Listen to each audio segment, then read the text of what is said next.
Hello student, আজকের ক্লাসে আলোচনা করব মাধ্যমিক 2017 ভৌত বিজ্ঞানের গ্রুপের কোশ্চেনগুলো। কোশ্চেন শুরু করার আগে তোমরা এই সূত্রগুলো দেখে নাও। ম্যাথ রিলেটেড কোশ্চেনগুলো তোমরা সহজেই সলভ করতে পারবে। m = হয় 2d, যেখানে m সমান হচ্ছে গ্যাসের আণবিক ওজন, d সমান হচ্ছে বাষ্প ঘনত্ব, v = হয় আয়তন, যেখানে v হলো হচ্ছে বিভব প্রভেদ, I প্রবাহ মাত্রা বা তড়িৎ প্রবাহ, আর R সমান হচ্ছে রোধ। R সমান হচ্ছে 2F, R হলো দর্পণের বক্রতা ব্যাসার্ধ, F সমান হচ্ছে ফোকাস দৈর্ঘ্য, P সমান F/A, P হলো চাপ, F হচ্ছে বল, আর A হচ্ছে ক্ষেত্রফল। বোঝা গেছে?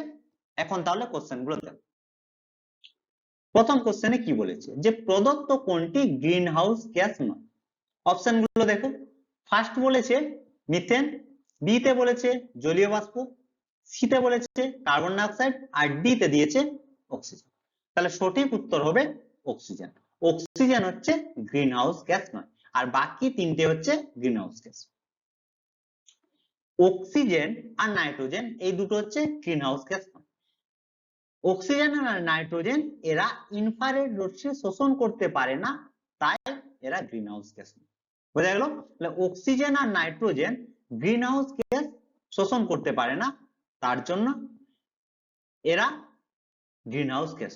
অন্যদিকে মিথেন, জলীয় বাষ্প আর কার্বন ডাই অক্সাইড ইনফ্রারেড রশ্মি শোষণ করে তাপ বৃদ্ধি করে, এর জন্য এগুলোকে বলা হয় গ্রিন হাউস গ্যাস। সবসময় মনে রাখবে সমস্ত গ্রিন হাউস গ্যাস পরিবেশের তাপমাত্রা বৃদ্ধি করে, এটা মাথায় রাখবে। পরের কোশ্চেনে কি বলেছে দেখো, যে প্রদত্ত কোনটি চাপের এসআই একক। চাপের এসআই একক চেয়েছে। প্রথমে তোমাদের জানতে হবে চাপ সমান কি হয়। চাপ P সমান হয় F/A। এক্ষুনি তোমাদের বললাম। F কি? F হচ্ছে প্রযুক্ত বল, A কি? A হচ্ছে ক্ষেত্র। হয়েছে? তাহলে P এর একক নির্ভর করছে কার উপর? F এর উপর আর A এর উপর। তাহলে এসআই পদ্ধতিতে F এর একক বাই A এর একক যদি আমরা করি তাহলে পেয়ে যাবো P এর একক। তাহলে এসআই পদ্ধতিতে F এর একক কি? নিউটন, আর ক্ষেত্রফলের একক মিটার স্কয়ার, সমান আমরা কি পাচ্ছি? Newton into metre to the power minus. হয়েছে? বা নিউটন পার মিটার। তাহলে অপশন বি হচ্ছে অ্যান্সার। অপশন বি হচ্ছে অ্যান্সার। বোঝা গেল? এই নিউটন পার মিটার স্কয়ার কেই বলা হয় পাস্কাল। এটাও তোমরা কিন্তু মাথায়। এই ক্লাসগুলো তোমরা যদি পিডিএফ নিতে চাও তাহলে এই হোয়াটসঅ্যাপ নাম্বারে আমার সঙ্গে যোগাযোগ করবে 7797151981। এখানে তোমরা 2017 থেকে 2026 পর্যন্ত ভৌত বিজ্ঞানের সমস্ত পিডিএফ পেয়ে যাবে, অর্থাৎ 10 বছরের পিডিএফ তোমরা একসঙ্গে পেয়ে যাবে। তোমরা যদি নিতে চাও এই হোয়াটসঅ্যাপ নাম্বারে আমার সঙ্গে যোগাযোগ করতে।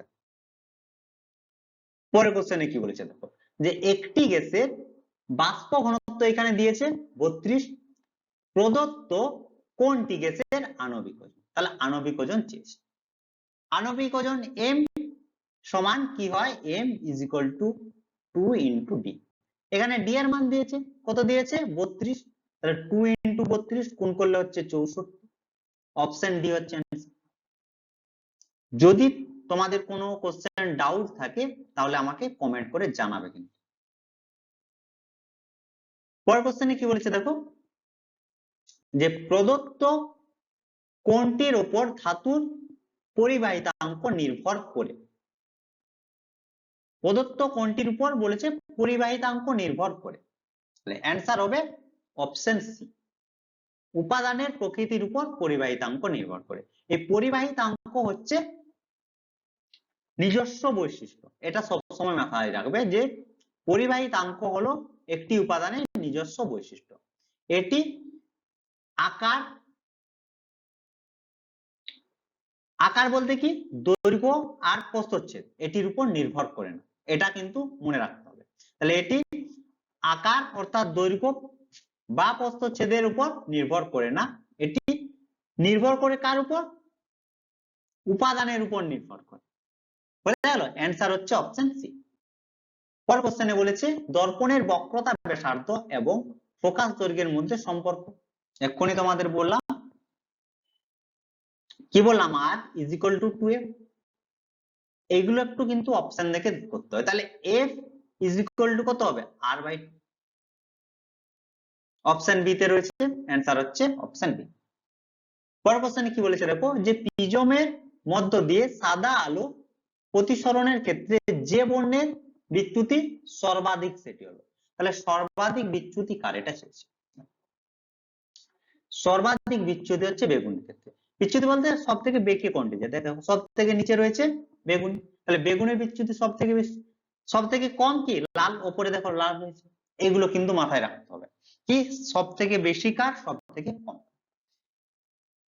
এটা দেখো যে কেন, যে বেগুনি আলোর তরঙ্গ দৈর্ঘ্য সব থেকে কম। এটাও কিন্তু কোশ্চেন দেয় যে তরঙ্গ দৈর্ঘ্য সব থেকে কম কার আর সব থেকে বেশি কার। তাহলে সব থেকে কম হচ্ছে বেগুনির ক্ষেত্রে, আর সব থেকে বেশি হচ্ছে লালের ক্ষেত্রে। তাহলে তরঙ্গ দৈর্ঘ্য সব থেকে কম হওয়ায় কাঁচের প্রিজমে এর প্রতিসারাঙ্ক সব থেকে বেশি হয়। তাহলে তরঙ্গ দৈর্ঘ্য কম হওয়ার জন্য প্রতিসারাঙ্ক সব থেকে বেশি হয়। আর ফলস্বরূপ কি হয়, যে প্রিজমের মধ্য দিয়ে যাওয়ার সময় বেগুনি আলো সব থেকে বেশি বেঁকে, এর জন্য বিচ্যুতি বেশি। তাহলে এখান থেকে আমরা কি কি মনে রাখবো? ফার্স্ট, বেগুনির ক্ষেত্রে বিচ্যুতি হচ্ছে সব থেকে বেশি, লালের হচ্ছে সব থেকে কম। বেগুনির তরঙ্গ দৈর্ঘ্য সব থেকে কম, লালের সব থেকে বেশি। বেগুনির প্রতিসারাঙ্ক সব থেকে বেশি, লালের সব থেকে কম। এটা আমরা একই রকম ভাবে কি রকম কোশ্চেন হয়, যে কিছুগুলো বর্ণ দিয়ে দিল, এরপর বললো যে তরঙ্গ দৈর্ঘ্য হিসেবে। আমরা তো জানি বেনিয়া সহফলক, সেই হিসেবে তাহলে লাল থাকে সব থেকে উপরে আর বেগুনি থাকে সব থেকে নিচে। বাকি সব তথ্যই তোমাদের বলে দিলাম। পরের কোশ্চেন দেখো কি বলেছে, নিম্নলিখিত ভৌত রাশিগুলির মধ্যে এম্পিয়ার কোনটি? দেখো এম্পিয়ার মানে, এম্পিয়ার হচ্ছে প্রবাহ মাত্রার একক, তাই তো? আয়ের একক এম্পিয়ার। তাহলে আয় সমান কি হয়? ভি ইজ ইকুয়াল টু হয় আইআর। সেখান থেকে আমরা কি পাই? I is equal to V by R. ঠিক তো? ভি হচ্ছে কি? বিভব প্রভেদ, তাই তো? বিভব প্রভেদ বলতে ভোল্ট, ভোল্ট। রোধের একক কি? ওহম। তাহলে ওহম উপরে উঠছে, তাহলে volt into ohm to the power -1 হয়েছে। বা ভোল্ট বাই ওহম, এখানে দেখো ইনভার্স আকারে দিয়েছে, তাহলে অপশন বি হচ্ছে answer, volt into ohm inverse. পরের কোশ্চেনে কি বলেছে দেখো, যে প্রদত্ত কোণটির রোধাঙ্ক উষ্ণতা বৃদ্ধির সঙ্গে সঙ্গে হ্রাস পায়। বলে যে কোণটির রোধাঙ্ক উষ্ণতা বৃদ্ধির সঙ্গে সঙ্গে হ্রাস পায়। অ্যান্সার হচ্ছে অর্ধপরিবাহী। ঠিক আছে? তাহলে অর্ধপরিবাহীর ক্ষেত্রে কেবলমাত্র উষ্ণতা যদি বৃদ্ধি করা হয়, তাহলে রোধাঙ্ক হ্রাস পায়। হয়েছে? না হলে কি হয়, উষ্ণতা বৃদ্ধি করলে রোধাঙ্ক বৃদ্ধি পায়। অ্যান্সার হচ্ছে অপশন বি। সাধারণ পরিবাহীর ক্ষেত্রে উষ্ণতা বাড়লে রোধ বাড়ে, উষ্ণতা বাড়লে। কিন্তু অর্ধপরিবাহী যেমন কি সিলিকন, জার্মেনিয়াম, এর ক্ষেত্রে উষ্ণতা বৃদ্ধি পেলে সমযোজী বন্ধন ভেঙে আরো বেশি পরিমাণ কি মুক্ত ইলেকট্রন তৈরি করে, এর জন্য রোধাঙ্ক কমে যায়। রোধাঙ্ক কমে যায় এবং পরিবাহিতা বাড়ে। এগুলো কিন্তু এক একটা শর্ট কোশ্চেন, যেগুলো ব্যাখ্যা আকারে আমি তোমাদের বলছি, এগুলো কিন্তু মাথায় রাখো। দেখো রোধাঙ্ক কমছে কিন্তু পরিবাহিতা বাড়ছে, কার ক্ষেত্রে? অর্ধপরিবাহীর ক্ষেত্রে। কখন বাড়ছে? যখন উষ্ণতা বৃদ্ধি করে। তাহলে আমরা মনে রাখবো কি, উষ্ণতা যখন বাড়ানো হচ্ছে তখন কি রোধাঙ্ক কমছে কিন্তু পরিবাহিতা বাড়ছে। পরের কোশ্চেনে কি বলেছে দেখো, প্রদত্ত আলফা বিটা গামার আয়নন ক্ষমতার ক্রম হিসেবে সাজাতে হবে। সঠিক উত্তর হবে কি আলফা বিটা গামা। আলফা সব থেকে বেশি, তারপর বিটা, তারপর। পরের কোশ্চেনে বলেছে যে প্রদত্ত কোণটির পারমাণবিক ব্যাসার্ধ সর্বাধিক। এই টাইপের কোশ্চেন গুলোর ক্ষেত্রে প্রথমে আমাদের কাজ হবে পর্যায় সারণী পর্যায় বরাবর রয়েছে না শ্রেণী বরাবর রয়েছে সেটা প্রথমে সাজিয়ে নিতে হবে। তাহলে এটা রয়েছে কি বরাবর? শ্রেণী বরাবর। তাহলে প্রথমে হাইড্রোজেন, তারপর লিথিয়াম, সোডিয়াম, তারপর হচ্ছে পটাশিয়াম। হয়েছে? এটা হচ্ছে 1 নম্বর গ্রুপ, সমস্ত মৌলগুলো হচ্ছে 1 নম্বর। তাহলে 1 নম্বর গ্রুপের মৌলগুলোকে বলা হয় ক্ষার ধাতু। আর উপর থেকে যখন নিচে নামে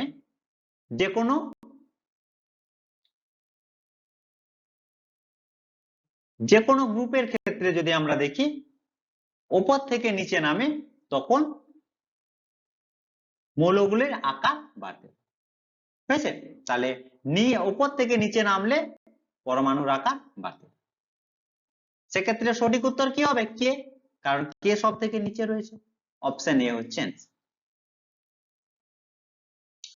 পরের কোশ্চেনে বলেছে নিচের কোনটিতে সমযোজী বন্ধন দেখা যায়? সঠিক উত্তর হবে অপশন এ, NaCl। এই হাইড্রোজেন আর ক্লোরিন উভয় হচ্ছে অধাতু, এরা ইলেকট্রন জোড় শেয়ার করে সমযোজী বন্ধন গঠন। হয়েছে? তাহলে হাইড্রোজেন ক্লোরাইড NaCl, হাইড্রোজেন আর ক্লোরিন দুটোই অধাতু কিন্তু ইলেকট্রন জোড় শেয়ার করে সমযোজী বন্ধন গঠন করে। আর বাকি সবকটি যৌগিক ধাতু ও অধাতু যুক্ত হয়ে আয়নীয় বন্ধন বা তড়িৎযোজী বন্ধন গঠন। তাহলে কেবলমাত্র HCl এর ক্ষেত্রে হচ্ছে সমযোজী বন্ধন, আর বাকিগুলোর ক্ষেত্রে সব হচ্ছে আয়নীয় বন্ধন বা তড়িৎযোজী। হয়েছে? সমযোজী বন্ধন কি? দুজনে ইলেকট্রন শেয়ার করবে, দুজনে পেয়ার ইউজ করবে। তড়িৎযোজীর ক্ষেত্রে কি হয়? একজন ইলেকট্রন গ্রহণ করবে আরেকজন ইলেকট্রন বর্জন করবে। তাহলে একজন দিবে আরেকজন নিবে। হয়েছে? এটা হচ্ছে তড়িৎযোজী বা আয়নীয়। পরের কোশ্চেনে কি বলেছে দেখো, যে প্রদত্ত কোনটি জলীয় দ্রবণে একটি মৃদু তড়িৎ বিশ্লেষণ? এটা তোমরা ছোট থেকে পড়ছো, ক্লাস 8 থেকে। অপশন এ হচ্ছে answer, acetic acid. Acetic acid হচ্ছে সঠিক। অ্যাসিটিক অ্যাসিড জলীয় দ্রবণে সামান্য বিয়োজিত হয়ে আয়ন উৎপন্ন করে। সামান্য বিয়োজিত হয়ে আয়ন উৎপন্ন করার জন্য একে মৃদু তড়িৎ বিশ্লেষ্য পদার্থ বলে।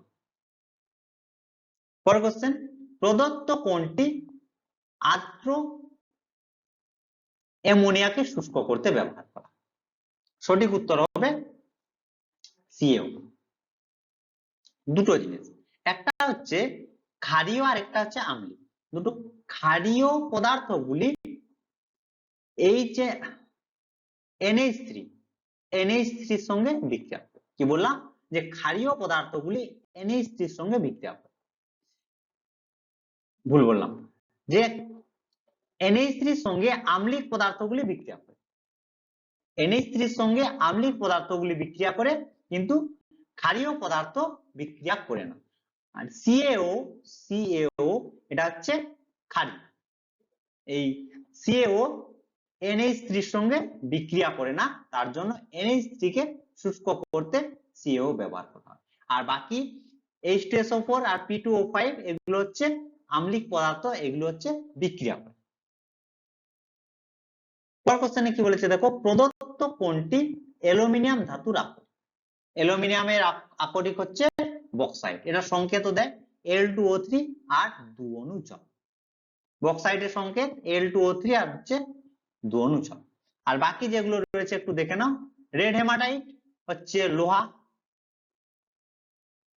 লোহার, আর যে দুটো রয়েছে এটা হচ্ছে কপার।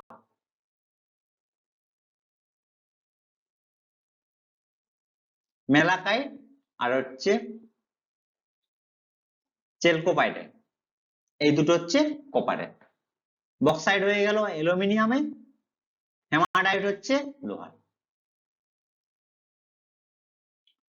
পরের কোশ্চেনে কি বলেছে, প্রদত্ত কোনটি অ্যালডিহাইডের কার্যকারী? অ্যালডিহাইডের কার্যকারী গ্রুপ হচ্ছে CH। অপশন বি হচ্ছে অ্যান্সার। বাকিগুলো একটু দেখে নাও তাহলে। ওএইচ হচ্ছে অ্যালকোহলের ক্ষেত্রে, কিটো এটা হচ্ছে কিটো, বন্ডটা এরকম হয়, আর সি ডবল এইচ হচ্ছে কার্বক্সিলিক অ্যাসিডের ক্ষেত্রে। বোঝা গেল? তাহলে ওএইচ হচ্ছে অ্যালকোহল, সিএইচও হচ্ছে অ্যালডিহাইড, আর সি ডবল ও বলছে আবার সি ডবল বন্ড ও সিঙ্গেল বন্ড দুটো, এটা হচ্ছে কিটোনের ক্ষেত্রে, আর সি ডবল এইচ হচ্ছে কার্বক্সিলিক অ্যাসিড। বোঝা গেল? তো এই ছিল আজকের ক্লাস। আশা করি আজকের ক্লাসের সমস্ত কোশ্চেন তোমরা বুঝতে পেরেছো। যদি কোনো কোশ্চেন তোমাদের ডাউট বলে মনে হয় অবশ্যই আমাকে কমেন্ট করে জানাবে। আর যদি পিডিএফ নিতে চাও তাহলে এই হোয়াটসঅ্যাপ নাম্বারে আমার সঙ্গে যোগাযোগ করো। তো আজ এই পর্যন্তই, তোমরা সবাই ভালো থেকো, বাই বাই।